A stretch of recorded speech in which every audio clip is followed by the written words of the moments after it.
Olá, vamos falar um pouquinho sobre reforma tributária. Um assunto enjoado, um assunto chato. Eu vou procurar abordar ele de uma maneira um pouco diferente, um pouco mais leve também, e trazendo algum fato que, não vou dizer que é novo, novo não é nada disso, é novo, mas talvez que não tenha sido ainda muito destacado, tá? Mas antes de tudo, como sempre, se inscreva no canal e se no final você gostar do papo, deixe seu gostei ou não gostei. Faz parte da brincadeira. A reforma fiscal no Brasil, ela inegavelmente é extremamente necessária, provavelmente a mais importante de todas, apesar que a reforma política também é necessária e uma reforma na Constituição também é necessária. Mas, esse é assunto para outro vídeo. Mas a reforma fiscal, dentro dos limites do que é possível se executar em pouco tempo, né, dentro de um mandato, por exemplo, a reforma fiscal passa basicamente pelo que o Bolsonaro fez. Não é nenhum mistério, não é nenhum segredo. Bolsonaro não só projetou, como executou uma boa reforma fiscal quando ele enxugou os 40 ministérios inúteis da Dilma para 22. Com 22, ele conseguiu fazer uma enorme economia, porque não é só o ministro que cai, cai todo um castelo embaixo desse ministro que geralmente é inútil, se não for corrupto, que é o mais normal e o mais provável. Então nós temos a reforma que é razoavelmente fácil de fazer, mas só que quem é de esquerda jamais fará isso, porque a esquerda só se sustenta comprando cargos, comprando pessoas, comprando gente. Então eles estão sempre querendo criar mais cargos, porque não é só o ministro que você cria toda uma série de cargos embaixo dele, que ele vai apadrinhando todo mundo, do Supremo Tribunal Federal, das Forças Armadas, da imprensa, essa corja que sustenta uma ditadura. Então isso aí é uma coisa. Mas existem coisas que precisam ser mais aprofundadas numa reforma fiscal. E a principal dela é a reforma trabalhista. A reforma trabalhista, ela mexeria nas cobranças de impostos extorsivas e absurdas que acontecem dentro de uma folha de pagamento de uma empresa.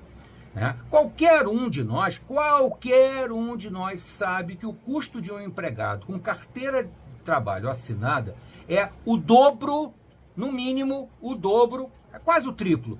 É quase o triplo do valor que o empregado, na realidade, recebe. Ele recebe um valor X e o governo recebe 2X, 2 vezes o que o empregado ganha. Até por isso, já está decretada praticamente a falência da CLT, da consolidação das leis trabalhistas, da carteira de trabalho. Quase todo mundo hoje em dia está sendo contratado como microempresário individual. MEI, famoso MEI, né? Por que isso está acontecendo? É uma maneira de você burlar esses impostos excessivos que massacram as empresas, que não têm condição de manter uma folha de trabalho tão cara, né? E também o trabalhador, que recebe muito menos do que ele poderia receber se os impostos trabalhistas não fossem extorsivos, absurdos. Toda vez que alguém contrata uma pessoa para trabalhar, ela paga 3 vezes o valor que ela poderia pagar para aquele empregado, ou pagar um pouco mais para ele. Por isso que todo mundo está optando pela questão do MEI, do microempresário individual, se transformando numa empresa. Né? Todos nós podemos ser uma empresa e prestar serviços. Com isso, a gente não é obrigada a contribuir com o governo corrupto, que além de tomar muito mais do que deve, ainda não devolve absolutamente nada. Então, uma reforma fiscal poderosa teria que entrar muito fundo nesses ganhos do governo. O Brasil, como todo mundo sabe, é o país que mais paga imposto no mundo. Lula conseguiu mais essa proeza.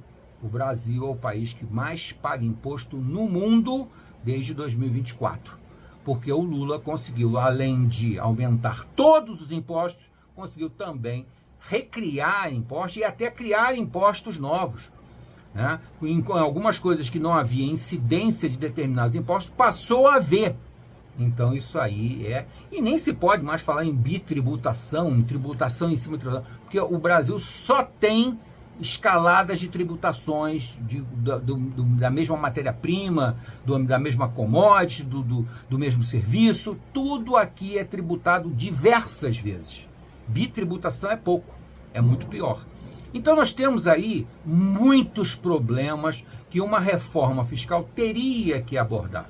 Mas isso nós precisaríamos mudar primeiro toda a mentalidade do povo brasileiro, e isso não é nada fácil. Porque o povo brasileiro, rançoso, pensando sempre em ideologias fracassadas do mundo inteiro, continua achando que o papai Estado vai dar tudo para eles. Essa mentalidade paternalista, essa mentalidade medíocre, tá entendendo? Essa mentalidade muito pobre de achar que pode viver com muito pouquinho, se tiver dinheiro para comprar o almoço, comprar a janta, tá bom.